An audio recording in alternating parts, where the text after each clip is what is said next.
We're going live. We are live, and it's episode 474. Okay. Welcome back, ladies and gentlemen, to episode number 474. And yes, that's right. You have found the 86th most popular real estate podcast in the country. Congratulations. We're so excited to have you today. So before I go off on some kind of rant, I would love to introduce to you the guy, the founder, the myth, the legend. He has founded many cool digital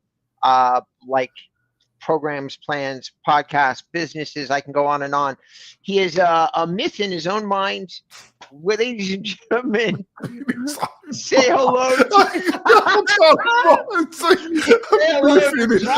myth in his own mind. Thanks for that, Robert. Right, folks. Testing if you're paying attention. God almighty. Thanks, Robert. I'm the joint founder of Mail Right. We're easy to use CRM with a focus around lead generation. We offer a really easy to use CRM and a load of other tools in a really attractive price point of slightly under $50 a month.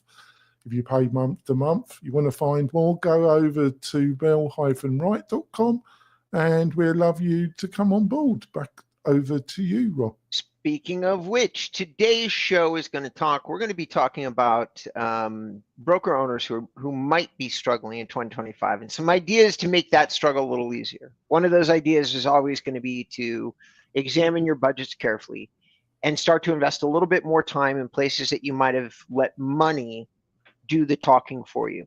Then a circumstance might be using a new tool like John's that's inexpensive and that you can get some hand holding in, and perhaps get better results than someplace that you've been spending 2, 3, 4 times as much.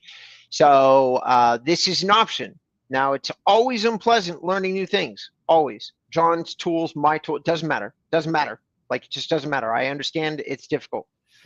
But right now, in this season that we're in, I mean, if ever there's going to be a time that you're going to take on new stuff with the intent of trying to embrace lower costs, this is the time.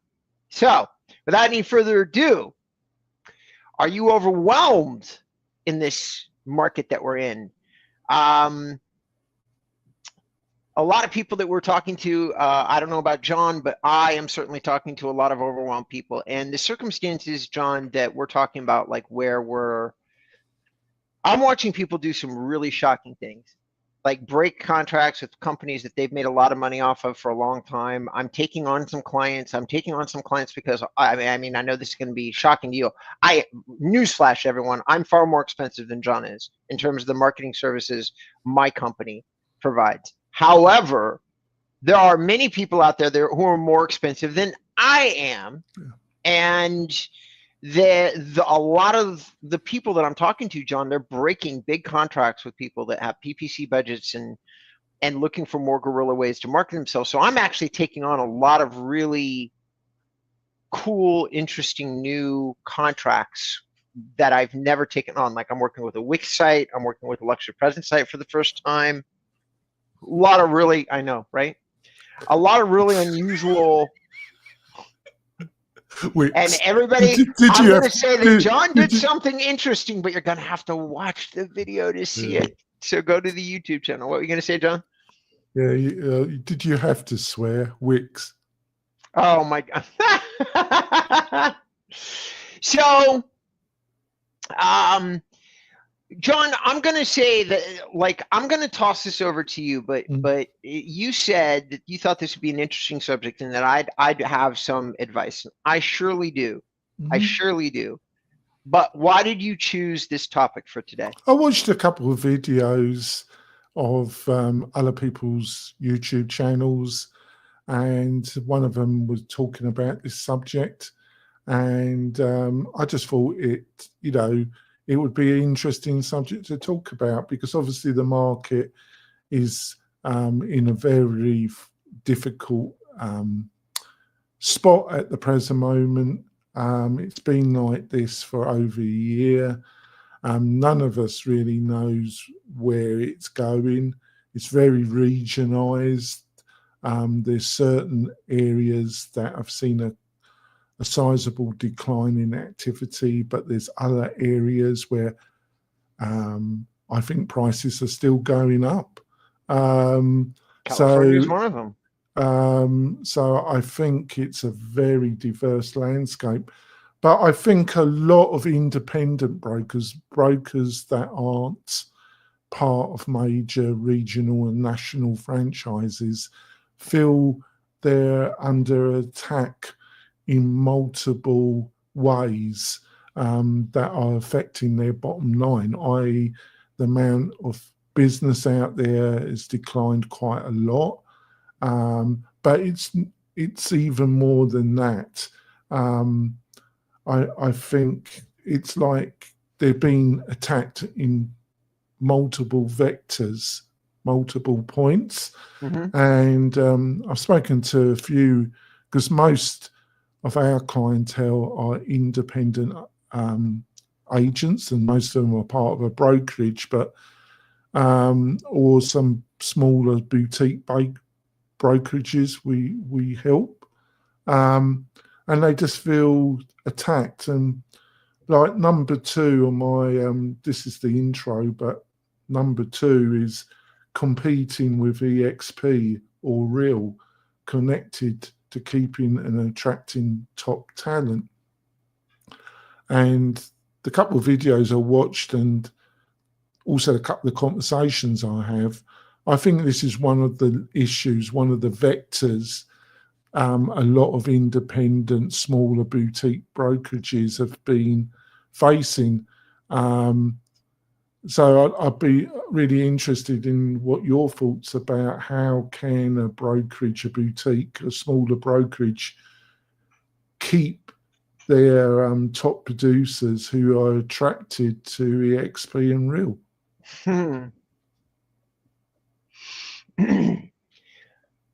You know, it's because funny. I've got strong opinions on these companies, but I'm going to let you give some advice and then give what my views are. John, listen, building sales teams, keeping people employed, keeping people on staff has been one of my top problems my entire career, all 40 years of it. Like keeping large call centers full of people on the phones is way more difficult than people realize. It's a shit job that very few people want to do. You have to get real creative about keeping people in seats.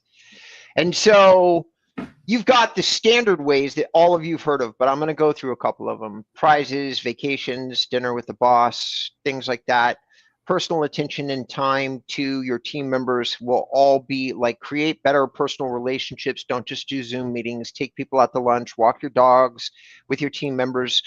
Create personal relationships in a world that is drifting away from them. These are all standard tactics when you talk about management and leadership. And obviously the Pareto principle applies.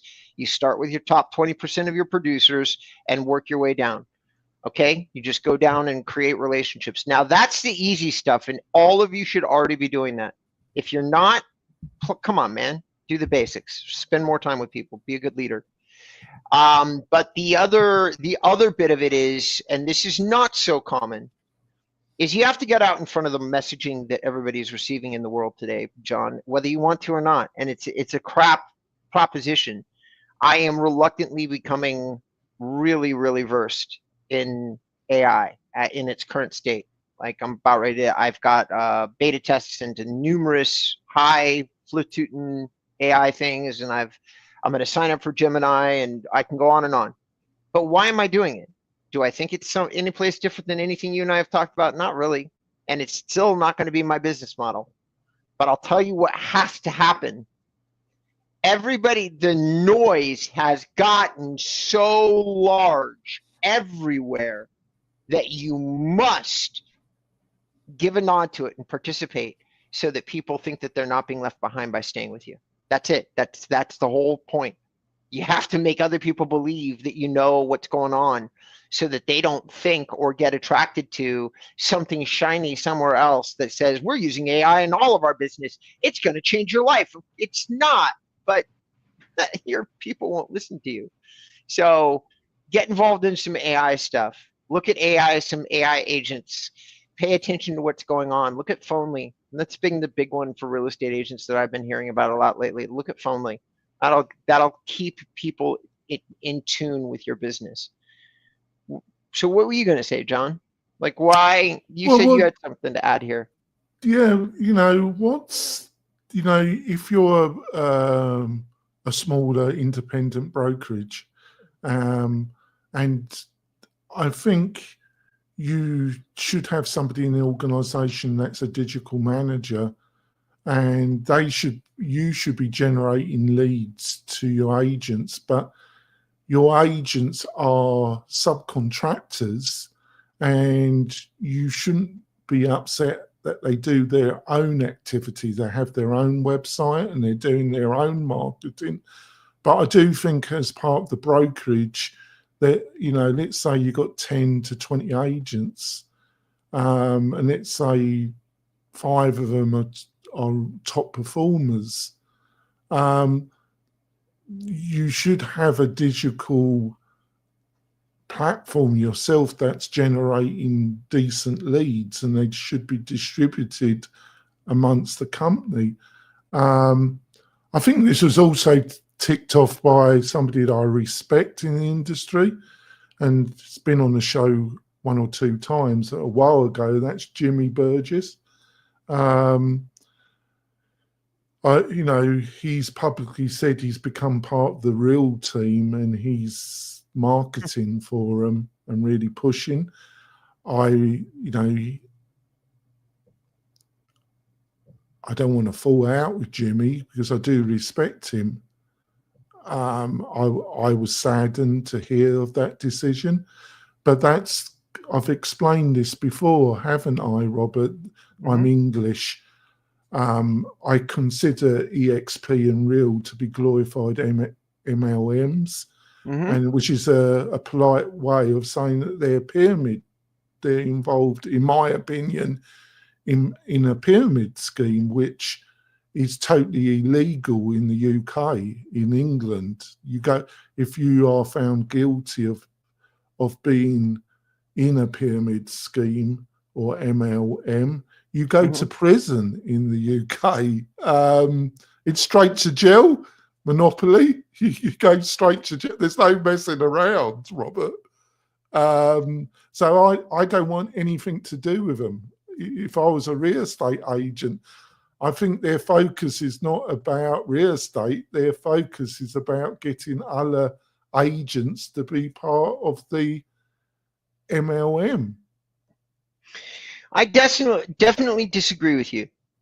I think Jimmy's one of the sharpest guys that you and I have ever had on the show inside the real estate space. I think that he understands, and the rules that what EXP is doing and Real are doing are different. And I think that EXP don't come dangerously close to being an MLM, and I don't think that Real does. But that's not a conversation for another. That's a conversation for another day.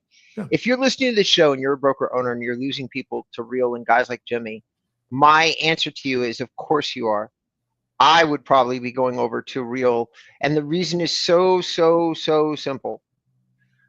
Jimmy and Ricky Carruth and Kyle Handy, if you go over, they have done all the hard work that you have not done in order to learn digital marketing, and they will teach you how to successfully digital market inside your business, and that's as simple as it gets. Jimmy is great at it, and Jimmy carries the added weight that he is really good at traditional marketing as well, and he's not a bad salesperson. The guy is a triple threat. So I would be in terror knowing that he might be in charge of recruiting for Real, and because he's very good, he's very talented. He built up a massive audience out of nothing on Inman. He did a great job at it, and he's probably just going to a place where he can have a bigger impact, recruit more people, and make a little more money in the process. Like that's. Oh yeah. I'm not saying you're right or wrong. I'm just explaining because of my background, my cultural background. Anything to do with, but it doesn't bother my American friends. I've known many people. It doesn't bother them being part or looking at MLM. I want nothing to do with it, Robert. Which is fair. And honestly, since the purpose of this show, which we're going to cover a little bit more when we get back, right? The purpose of the show is not to scare you guys white, is to give you some tools and tactics to compete. So we're going to give you a moment to chew on that. We're going to come back and we are going to give you some tactics to compete. But I am afraid, I'm just going to be honest with everybody, this is more like it is now time to take the big ugly vitamin that you don't like to take. Like that's what you're going to get. I usually try to really throw some sizzle out there. Today it's all about the we used to have a word for it. There used to be this terrible syrup that all parents made you drink. It was god awful. I can't remember it anymore. Has a weird name. Yeah. You know what I'm talking about, though. All right. Anyway, when we come back, am I the syrup? No, the information is the syrup in this case. Normally, yes, you are, but not this time.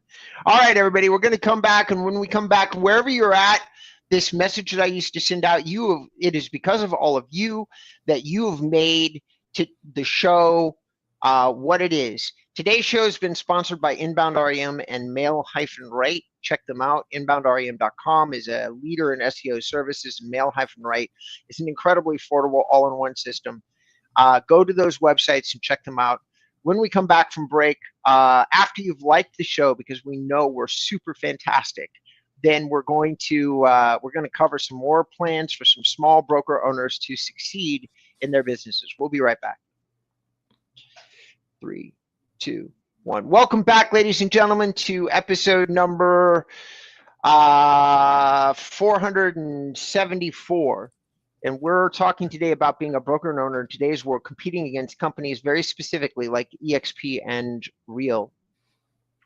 EXP and Real are taking over the digital space because what's happened is those models are very conducive to people like me who really know how to market, because you can build large teams virtually and those teams can go out and sell real estate on their own. So it takes a few things into account. It assumes that you can already sell real estate. It assumes that you might be weak in the digital world. And if those things are true, then Real and EXP and you have somebody that's seeking slightly higher compensation, better like an actual investment inside the company, and better return on their time in terms of learning and digital information, that's when you might lose them to Real or EXP. And as I'm sure you guys can realize, based on the list I just gave you, that's a real threat. Better compensation, better learning, more flexibility, and coaches. Okay, that's what those models provide. It's really dangerous to a traditional small broker owner. Okay, real hard to compete with. How do I suggest that broker owners compete, John? Well, there's 3 or 4 different ways. The biggest, easiest way, always, John, always, the way that small broker owners can compete and trounce these systems. You know what these systems don't do? They require you to learn stuff and do stuff on your own. So here's where you can keep somebody locked in. Always be providing leads, good, bad, or indifferent. Always be handing leads off to your people. All right? Always. If you have to settle for low quality leads that they may have to work a little harder on, fine. Get used to being a hard ass about how your people work your leads, because let me tell you, as difficult as it is to conceive, having some kind of lead to call, even a low quality one, is better in like 80% of salespeople's minds than having 0 leads. Like, they will take bad. They will argue with you and debate with you and tell you it's a waste of their time. I've heard it my entire career. They will also not leave, because to them, the only thing that's worse than having a bad lead is having no leads and having to cold call. So whatever you're all doing, Facebook marketing, websites, capture something. Give them something. Give them a plan. People want structure. They want a process and they want a system. That's the next thing. The days in which you can just kind of like say, oh, come work for me. I'm going to give you a desk and a phone, and I'm going to take 1/4 to 1% of your commission for that. Those days are gone, ladies and gentlemen. Most people prefer work out of their home. It's not a good offer anymore as a broker. You can't do it. You can give somebody a process where they get texted these bad leads, like through 5 Street or any number of the good lead routing systems that are out there. Just make it seamless. Just send them something. Every day when they open up their email, give them a couple of bad leads. It's so much better, and you'll keep your sales force. Not always, but some of the time. You'll keep your sales force. So for those listening to this show, here's your bad medicine, your bad juju. You're going to have to get your bone up on your processes. Like you really are. You got to have processes in place. And if all of you are out there going, well, that's okay, Robert, I don't need a process. I'm paying all my money to Zillow, and they send leads straight to my salespeople, and they sign us up for Follow-Up Boss. Let me tell you, ladies and gentlemen, the reason that Zillow is owning the process and just spent $500 million on Follow-Up Boss is because they desperately want you to put your salespeople into their tools so that they own the entire lead generation process, including the actual nurturing and working of the leads. Because once they own your people's understanding of process, they own your business. Full stop. They will take whatever percentage they want, and they are already doing that. So if all of you are really determined to be in business with a marketing partner that is not consistent, then by all means, go with Zillow. So can we quickly go get your insight about what's working with your own smaller brokerages that you work with? What's the kind of mixture that's still getting some results? I know it's very dependent on every local market. If the local market is totally overpriced and investors or the local population can't afford to buy the property, and the investors, the out of state investors, have dried up, it is what it is. What we're seeing in Florida and some of the cities in Texas seems to be following it. But what is the mixture of giving these leads? Is it the website and a mixture of Google local adverts, and what is the kind of balance you're finding that gets the best return? So, well, you're right. It does depend on area. So we've had to spend a lot more time communicating with individual clients to figure out what the secret sauce is in their specific area. But I focus on 3 areas, and there's definitely an area that shines above all others right now, which is local, which is why I'm focused all my energy and time on selling local-based services. I've dropped my website pricing by 75%, John, taken a massive cut.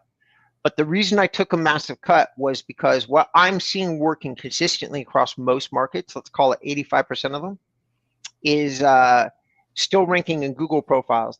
Not only are they doing well, many of those markets are seeing increases.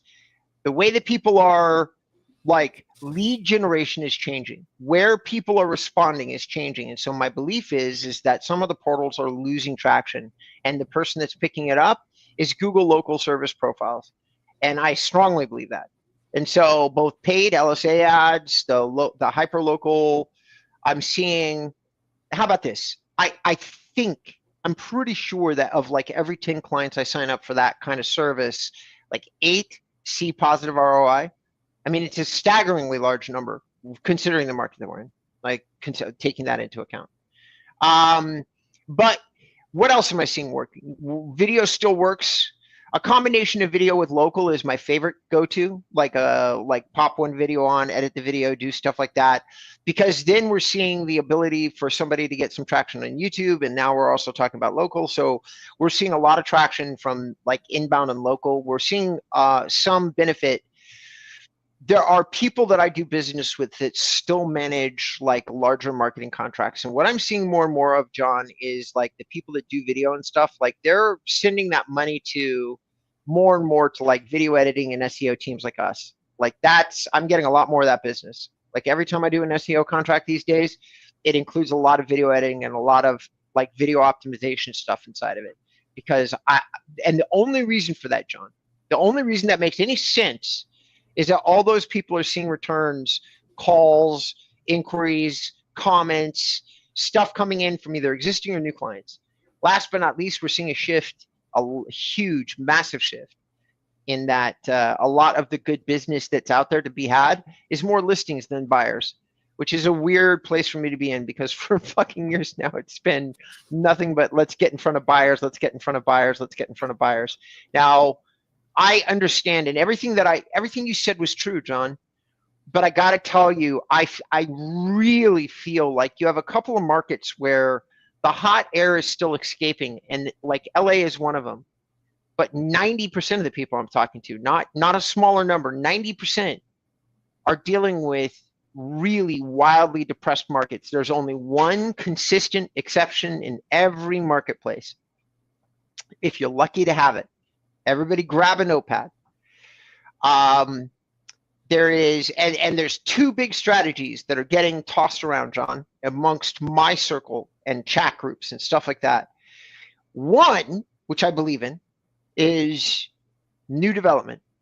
Brett and other clients I have are literally raking it in, making record profits because they immediately pivoted and adapted. Like, this is where like long-term clients that you've consulted with for years comes into play. I'm sure you can you understand it and could visualize it.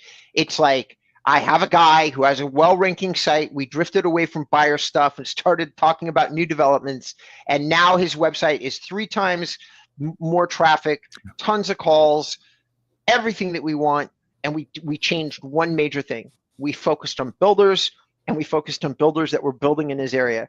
And all of a sudden, even though many of the developments we're talking about are just like 20, 30 homes, it doesn't matter. He's getting all the traffic and all the calls. So if he wants to send them somewhere else or try to sell them into something else, it's his to do.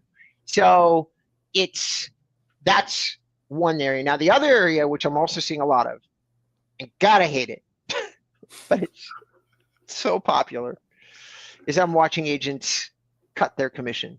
There's this program that's out there that all of you have probably heard of that has some good case studies from advertising that they're going to cut the buyer side commission, and they are doing well with it. Going with 2% is what I've seen a lot of. And I don't know, John. This is my multi-level marketing moment. I have always been the high-end commission-only salesperson, and I got to tell you, you always lose when you start cutting your commission. Always. That's my experience. That's my whole career's worth of experience. The second you start making exceptions to your commission is second that not only do you start losing money, but you have to start cutting service. Full stop. You're a business person, just like everybody else. If you take away your money, you lose your validation for some of the things you might be doing as a salesperson to provide service to a client. Those are my thoughts. Yeah, I think they're very insightful. I agreed with all of them. And I think our divergence in the first half of the show around real, and I think there's more alignment when it comes to EXP between you and me. Yeah. I've explained it. It's me. It's my cultural background.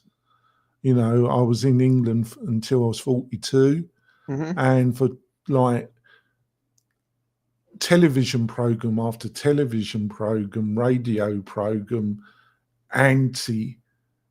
stridently anti-MLM schemes. And in the end, it became the law in England, and it became a criminal. It's not civil law, it's a criminal law, that if they can prove that you're engaging in these kind of business models, you go to prison.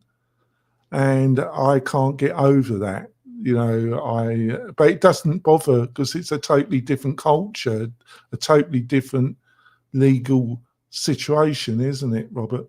It is indeed. So, ladies and gentlemen, I'm gonna lay some wisdom on all of you that says building a successful team and providing website training, or providing valuable training. So, I'm gonna give you guys all the tips that I used to use to build teams. I've built so many top performing teams, I don't even have words for it. ADT, MCI, AT&T. That's been my skill the entire time, and here's how I did. Get them young, get them dumb. Train them in classes, train them in masses, kick them in the asses.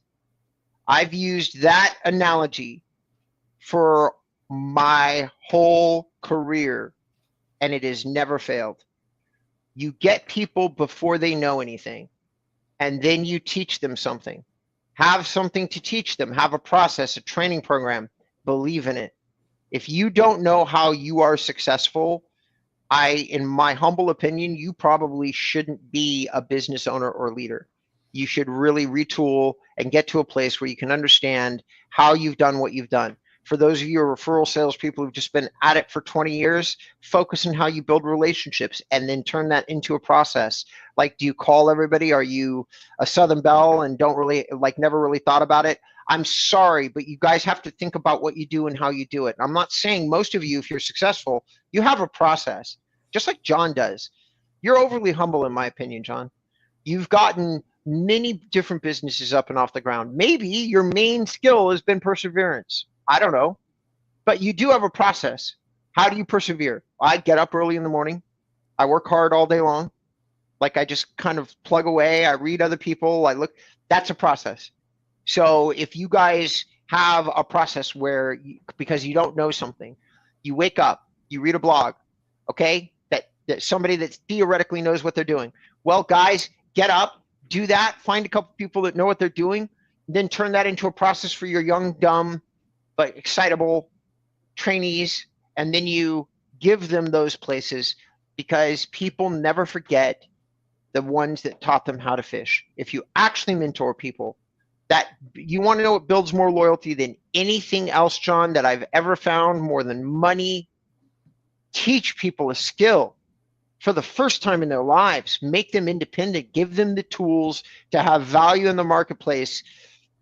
And as long as you don't treat them like complete and utter garbage, they tend to be loyal. Like by garbage, I mean pay them 30% less than what anybody else will pay them.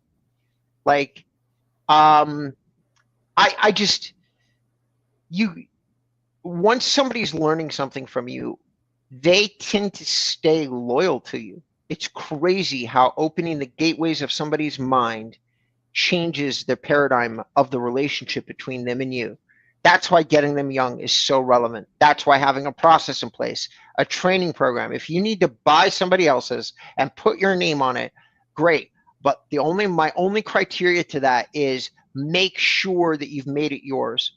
Make sure you understand it, that you went through it, that you've absorbed it, that you've used it, and that you understand it. And so when you communicate it, the belief will come through in your voice. And now when you're teaching somebody else something, they buy it. That's my closing to building a successful team. And guys, if you don't know how to find them young, go to any college, and failing that, go to high schools. Go to any place that has people that are unemployed. Go to your EDD office. Go to and physically go there. You want people, you want to impress people, show up as an employer. Go to job fairs. They still work. They've never failed. They never will fail. Why? Because students are already on campus. And so they're not looking online. It's one of the very few things that's never going to change. They're going to school. They see a job fair in process. They drop by booths. They're already there. They have to be there until the day changes in which school is no longer taught on a campus. This is going to be successful. We use it in the Philippines, by the way. The University of Cebu is my favorite partner there. You go, and it works everywhere. It works all the time. You just have to have the patience to meet a lot of young, enthusiastic humans that want to tell you how to do your job for most of the time. And then you find the ones that actually want to learn something, that are excited, and you hire them. And then you train them in masses, and you teach them in classes, and then you kick them in the ass and show them a little discipline, and then see what they can do. That's my advice, John. I think it's fantastic. Shall we wrap it up now, Rob? We shall. Ladies and gentlemen, boys and girls, children of all ages, which should not be listening to this show because I cursed like a sailor. We appreciate your earballs today. We really do. You have been a part of episode number 474 of the 86th top-rated podcast in the country for real estate agents. Congratulations. Give yourself a pat on the back. We definitely appreciate it. If you'd like to learn something about SEO or how to do certain marketing things, you can always go to inboundrem.com. We also provide services, websites, and many, many other things that will change your real estate lead generation game if you're willing to learn a thing or two. Without any further ado, let me turn it over to my cohort, who also has an incredible, excellent, it's the very best agency in the country doing a low-cost, price it as you want, pretty much, service. And you can still get him on the phone. So, John, how would you like people to reach out to you if they want to? Oh, just go to the mel-wright.com website, have a look at the features that we are offering. I think you'll be blown away. We've also got now a nice library of designed WordPress themes, a library that enables you to have a really nice website really quickly. That can also be IDX enabled and customized. We do offer that service as well, but it's a really nice package. Back over to you, Robert. Beautiful. And once again, my name is Robert Newman. I'm the founder of inboundrem.com, a lifetime marketer, probably one of the country's best real estate SEO guys. And I'm teaching myself to be one of the country's best real estate AI guys. So, if those subjects interest you, if you think they can help your business grow, you know where to find me. All right, everybody, thank you so much. John, take us offline.